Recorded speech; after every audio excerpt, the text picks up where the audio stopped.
Olá! Histórias bíblicas enchem o nosso coração de fé, de esperança, de encorajamento, ao mesmo tempo que ela nos ensina.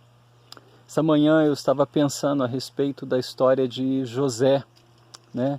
Nenhum de nós ousaríamos contar a história de José sem mencionar o quanto que foi duro ele ter sido vendido pelos seus irmãos, o quanto que foi duro ele ter se tornado um escravo no Egito, o quanto que deve ter sido duro ele ter experimentado a dor da injustiça, sim, porque ele foi preso injustamente por fazer o que é certo, o quanto que foi duro para ele experimentar até mesmo na prisão o esquecimento daqueles que preso com eles, o padeiro e o copeiro, quando foram restaurados à presença do rei, né, o copeiro, esqueceu-se dele por um tempo, e o quanto que no final da sua história, Deus deu para ele vitória, Deus elevou ele ao segundo maior posto do Egito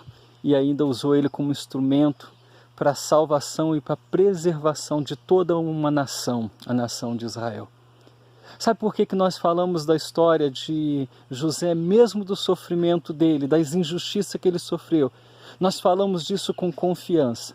É porque nós sabemos o final da história e sabemos que a história terminou bem, em que Deus cumpriu na vida de José o seu propósito, de que os irmãos amedrontados, José diz, Deus me trouxe para o Egito, ou seja, Deus estava conduzindo toda a história.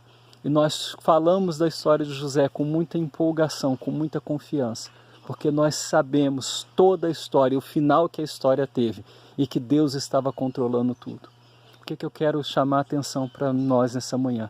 É que a nossa história não é diferente. Às vezes olhamos para a nossa vida, para os dias mais cinzentos, mais difíceis, sombrios, como a nação toda está vivendo.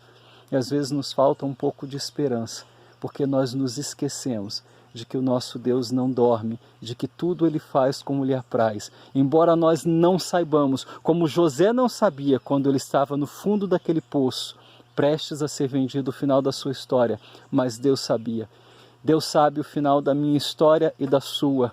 No final das contas, é o propósito de Deus que vai prevalecer, e o seu intento é que assim vai acontecer. Que Deus te console, te encoraje com essa palavra, e que você descanse.